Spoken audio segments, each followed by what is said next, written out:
Hello friends, this is Gaurav Lat big bull coach. So जारी रखते हैं हमारा डेली सीरीज़। आज क्या हुआ और आगे क्या होगा आज के लिए, यानी 2 मार्च 2026 के लिए, दैट इज़ द 2 मार्च 2026। वैसे टेक्निकली मैं ये जो वीडियो है वो 3 मार्च को शूट कर रहा हूँ। सो थोड़ा सा होली की भी छुट्टी थी, उसका भी कुछ एक सिलसिला था। सो मैंने डिसाइड किया कि ठीक है, एक दिन डिले कर देते, कोई बात नहीं, आज लोग देख लेंगे। सो जारी रखते हैं। सो बेसिकली क्या हुआ कि कल जो मार्केट है, निफ्टी है, वो गिर के ही बंद हुआ। वो एज एक्सपेक्टेड ही था। निफ्टी की बात करें तो वो 313 पॉइंट्स गिरकर 24,865 पर बंद हुआ, या 24,866 पर बंद हुआ। To be more precise, that is it was down 313 points, closing at 24,866। और वही बैंक निफ्टी की बात करें तो वो 679 पॉइंट्स गिरकर 59,840 पर बंद हुआ। That is it was down 689 points, closing at 59,840। So basically बाजार की तो धुलाई पिटाई हुई, धुलाई तो नहीं बोल सकते हैं, तो होना ही था, बिकॉज वीकेंड में ट्रम्प बाबू ने फाइनली अटैक कर ही दिया ईरान पर। यूएस ईरान कॉन्फ्लिक्ट शुरू हो चुका है। सो जिसके कारण उसका ऑलरेडी काफ़ी डैमेजिंग इम्पैक्ट तो वीकेंड में ही देख लिया गया था। तो मार्केट को तो नीचे खुलना ही था। हालांकि मार्केट सुबह को डाउ जोन्स बहुत ज़्यादा नीचे नहीं था, लगभग 300-400 पॉइंट्स नीचे ही था। सो उसके कारण जो है वो निफ्टी भी थोड़ा संभल के गिरा हुआ था। तो नेट नेट जो है निफ्टी लगभग 300 पॉइंट्स तो गिफ्ट निफ्टी इंडिकेट कर ही रहा था कि नीचे खुलेगा। हालांकि प्री ओपनिंग तो 500 पॉइंट सजेस्ट कर रहा था। सो घूम फिर के वैसा ही हुआ ऑलमोस्ट, देखा जाए तो। निफ्टी जो है वो 24,650 के लेवल्स तक ऑलमोस्ट जाके वापस उसने रिवर्ट किया।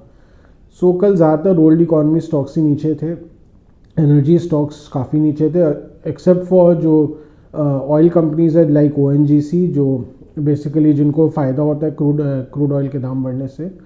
सो ऑयल प्रोड्यूसिंग कंपनीज़ को तो फ़ायदा था, पर अगेन ऑयल रिफाइनिंग कंपनीज़ को तो काफ़ी नुकसान हो जाता है ऐसे सिनेरियो में। वैसे देखा जाए तो अगर तेल का दाम अभी जो ब्रेंट क्रूड है वो अभी $78 हो चुका है, लगभग $80 की हाइट, $81 का हाइट उसने टच किया था। पर कल को, मैंने कल की बात बता रहा हूँ। सो बेसिकली पर अगर इससे बहुत ज़्यादा अगर फ्लेयर अप कर जाता है, जी $90 तक जाता है, तो देखिए ONGC को बहुत ज़्यादा फ़ायदा नहीं होगा, बिकॉज गवर्नमेंट जो है फिर वो इन्वोक कर देगी जो अपना पॉलिसी होता है, दैट इज़ फेयर डिस्ट्रीब्यूशन वाला जो पॉलिसी है उसको इन्वोक कर देगी। सो इसके कारण देखिए उनको एक लिमिटेड, यानी $70 से ऊपर उनको कोई ज़्यादा फ़ायदा मिलेगा नहीं। सो वही वाली बात है। सो विंडफॉल टैक्स का जो पॉलिसी है वो तो इन्वोक हो ही जाएगा, मुझे लग रहा है जहाँ तक वो इन्वोक हो ही जाएगा।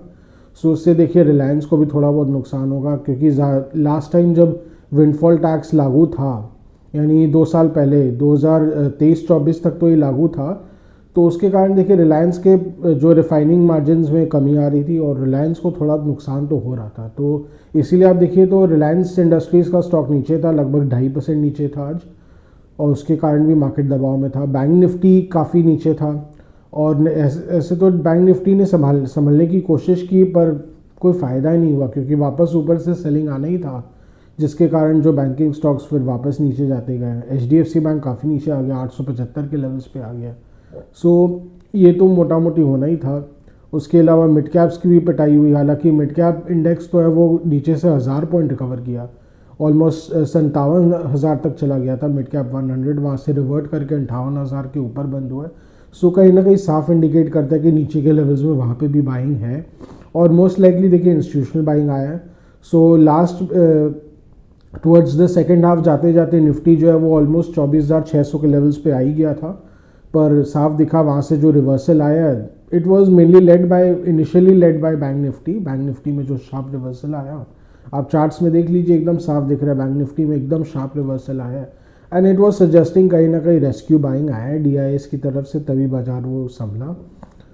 पर संभल तो गया, संभल के काफ़ी बंद हो गया, अच्छा ही बंद हुआ ऐसे देखा जाए तो। 24,865 पर निफ्टी बंद हुआ। सो काफ़ी मिनिमल डैमेज के साथ बंद हुआ। ऐसे तो फ्राइडे को ही काफ़ी डैमेज हो गया था, एकदम साफ दिख रहा था कि फ्राइडे जो लास्ट के आधे घंटे में शॉर्ट पोजीशंस बने थे, इस एंटिसिपेशन में कि क्या पता वीकेंड में युद्ध हो ही जाए, बिकॉज ऑलरेडी उसकी सुगबुगाहट चली रही थी। जैसा कि मैंने कहा ही था कि एम्बेसीज अपने सारे स्टाफ को कंटिन्यूसली खाली करने को बोल रहे थे, अपने सिटीजन्स को खाली करवा रहे थे मिडल ईस्ट से।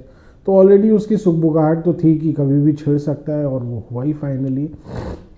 क्योंकि सब मालूम ही है कि ट्रम्प बाबू ये सब कोई बड़े फैसले करते तो वीकेंड पे ही करते हैं। सो बेसिकली जो शॉर्ट्स ने ये सोच के बनाया कि अगर नहीं भी होता है, नुकसान लगता भी है, तो कोई बहुत बड़ा नुकसान नहीं लगेगा, क्योंकि ऐसे भी बाज़ार का जो ट्रेजेक्ट्री है वो डाउनवर्ड्स की हो रही है। सो वही बात है। हालांकि सोमवार को तो DIS ने अच्छे से बचा लिया बाज़ार को, तो अच्छी खासी लेवाली की। DIS ने ऑलमोस्ट 8,000 करोड़ की लेवाली की है। पर देखिए बार बार ये करना संभव रहेगा, बिकॉज ट्रेजेक्ट्री तो ख़राब है। और आज देख लीजिए, आज ऑलरेडी पिटाई हो चुकी है। डाउ जोन्स 800 पॉइंट नीचे है, और जो गिफ्ट निफ्टी भी है वो 500 पॉइंट नीचे है। सो संभलना तो देखिए मुश्किल ही रहेगा। सो ऐसा क्यों हुआ, अगेन मैं बता दूं, क्योंकि अभी ट्रम्प बाबू उनका खुद का अनाउंसमेंट आया है कि ये जो US ईरान कॉन्फ्लिक्ट है, हो सकता है अभी थोड़ा लंबा चले। क्या पता 4 से 6 हफ्ते तक भी चल सकता है। सो अगर ये 4 से 6 हफ्ते चलता है तो ये कोई स्पेशल मिलिट्री ऑपरेशन तो होगा नहीं, ये तो एक फुल ड्रॉन कॉन्फ्लिक्ट ही होगा। सो इसमें देखिए मिडल ईस्ट का तो डैमेज होना तय है। आपका ऑलरेडी जो मिडल ईस्ट में काफ़ी सारे रिफाइनरीज़ है, ऑयल रिफाइनरीज़ हैं, उनको अग्रेसिवली टारगेट किया जा रहा है। सऊदी का जो अरामको का रिफाइनरी है उसको टारगेट किया गया है। सो इससे देखिए मिडल ईस्ट पूरा का पूरा डिस्टेबलाइज हो जाएगा, ये तो तय है। और इसका एक मीडियम टर्म इकोनॉमिक डैमेज तो होना ही होना है। हालांकि लॉन्ग टर्म में कितना डैमेज होगा वो तो वॉर कितना आगे चलेगा उस पर ही पता चलेगा। पर अभी फ़िलहाल के लिए तो देखिए बाज़ार को अब ये पचाना ही पड़ेगा। अभी तक बाज़ार जो है वो एंटिसिपेट मुझे लग रहा था कि नहीं सब कुछ संभल जाएगा, the damage will be minimal, तो मार्केट रिएक्ट ही नहीं कर रहा था कि नीचे बेचे ही क्यों। पर जैसे जैसे अब चीज़ें जो निकल के आ रही है, सो लग रहा है कि डैमेज तो होगा और मार्केट को उसको अब प्राइस इन करना पड़ेगा। सो डाउ जोन्स 800 पॉइंट नीचे ही टू प्राइस इन 48,000 के लेवल्स पे आ ही चुका है। और मुझे जहाँ तक लग रहा है कि ये जो ट्रेजेक्ट्री है हो सकता है और नीचे जाए, क्योंकि अगर US टेक स्टॉक्स में अच्छे से सेल ऑफ आता है, करेक्शन आता है, तो ये काफ़ी गहरा सकता है। Already US tech stocks they are at very very high valuations. अब वहाँ पे देख लीजिए एनवीडिया जो है वो 100 के, अगर ऐसे तो टेक्निकली 50 के PE पे आ चुका है, पर ओवरऑल देखा जाए अगर एवरेज आप करें तो अभी भी इसका प्राइस टू इक्विटी रेशियो बहुत हाई है। Free cash flow to equity के हिसाब से भी अगर वैल्यूएशन कर ले तो इसका जो वैल्यूएशन 1 से 1.5 ट्रिलियन के आसपास ही आता है। इसका जो मार्केट कैप है 1.5 ट्रिलियन से ज़्यादा नहीं आता है, जो कि 4.5 ट्रिलियन पे ट्रेड कर रहा है। It is trading at 3 times it's logical जो इसका कैलकुलेशन है। तो उसके हिसाब से भी देखिए US स्टॉक्स में खास करके वहाँ का जो टेक सेक्टर है उसमें बहुत मेजर करेक्शन आ सकता है, जिसके कारण देखिए ग्लोबल मार्केट्स को असर तो आएगा ही, और कहीं ना कहीं इंडियन मार्केट्स को भी उसको फैक्टर इन करना पड़ेगा। हालांकि अगर मंडे को देखें तो कई सारे डिफेंसिव्स लाइक फार्मा, FMCG ये तो रेजिलिएंट थे, और ऐसे मेटल्स तो बहुत अच्छा ही रेजिलियंस उन्होंने दिखाया। पर अगर मार्केट बहुत ज़्यादा ही डैमेज हो जाएगा तो उनके लिए भी बहुत ज़्यादा रेजिलियंस दिखाना थोड़ा मुश्किल रहेगा। इनमें भी प्राइस डैमेज होगा, पर ऑफकोर्स कोई इतना मेजर डैमेज नहीं होगा जितना कि बाकी में हो सकता है। और मैं बता दूं कि ये जो वॉर चल रहा है ये जब ख़त्म हो जाएगा तो इनडायरेक्टली इसका जो फ़ायदा है मेटल स्टॉक्स को बहुत होने वाला है। मैं बता दूं लास्ट टाइम इराक वॉर के बाद बहुत मेजर बूम आया था मेटल्स के कंजम्पशन में, मेटल्स के डिमांड में बहुत मेजर बूम आया था।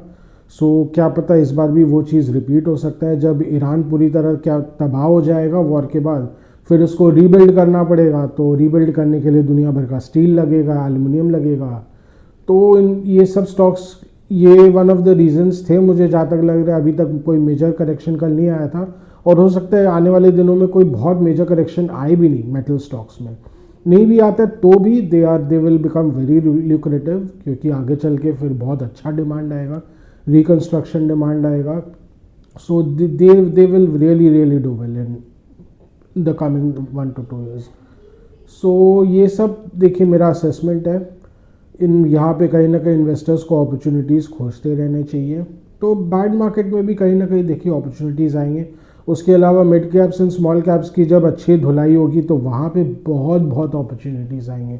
तो जो लोग अभी कैश होल्ड कर रहे हैं, जो कैश पोजीशंस रख रहे हैं, उनको ज़्यादा निराश तो होने की कोई काम ही नहीं है। उनके लिए बहुत बड़े अपॉर्चुनिटीज़ आने वाले दिनों में आने वाले हैं, माल अच्छे भाव पे माल खरीदने के लिए। सो अगर आपके पास कैश है, आपके पास अगर डेट में अच्छी खासी इन्वेस्टमेंट है, तो वहाँ से भी लोग जो अमीर, जो बहुत स्मार्ट इन्वेस्टर्स तो वैसा करते ही है, उनके तगड़े डेट इन्वेस्टमेंट्स होते हैं, तो वो उसमें से कुछ पैसा निकाल के फिर वो इक्विटी में ट्रांसफ़र कर लेते हैं जब इक्विटी बहुत सस्ता मिल रहा होता है। सो वही है, सतर्क रहें, आपको बहुत अच्छी अच्छी अपॉर्चुनिटीज़ आने वाले दिनों में आने वाली है। सो यही था। अभी आगे चल के जैसे मैंने कहा कि निफ्टी जो मैंने कल ही का एंटिसिपेट किया ही था, 24,000 के लेवल्स तक तो आना ही आना है, चाहे घूम फिर के तो देखिए आना ही आना है। बार बार DIs भी कितना रेस्क्यू करेंगे, सो वही प्रॉब्लम है। तो जहाँ तक तो कल जो है वो निफ्टी काफ़ी नीचे खुल सकता है, लगभग 500 पॉइंट खुलना तय है। उसके अलावा देखिए डाउ जोन्स और कितना नीचे जाता है, उसमें भी काफ़ी कुछ डिपेंड करेगा। सो यही था। और उसके अलावा मिड कैप्स और स्मॉल कैप्स की अब पिटाई तो एक बार तय है, बट लेट्स सी, ये बहुत बहुत गंदी पिटाई नहीं होगी कि कहीं ना कहीं इंडियन मार्केट्स भी थोड़ा संभल के ही चलेंगे, बिकॉज यहाँ पे भी इंडियन मार्केट्स अभी आप देख लीजिए इतना सब कुछ हो रहा है, इंडिया तो अनअफेक्टेड है अभी तक तो। सो ये बात है। सो आज का डेली व्लॉग यहीं तक रखते हैं। आशा करें कि आपको हमारी डेली व्लॉग्स अच्छी लग रही हो। Do like, share and subscribe to our channel, do hit the bell icon for regular update on our videos. अगर आपको कुछ स्टॉक स्पेसिफिक जानना हो या मार्केट के बारे में कुछ जानना हो तो please write in a comment section, we will get back to in help you in any way possible, as much as possible. Again, अगर आपको कुछ सजेशंस देना हो, फीडबैक देना हो, तो please write in a comment section. Your suggestions and feedback are valuable for us. So आज के लिए थैंक यू।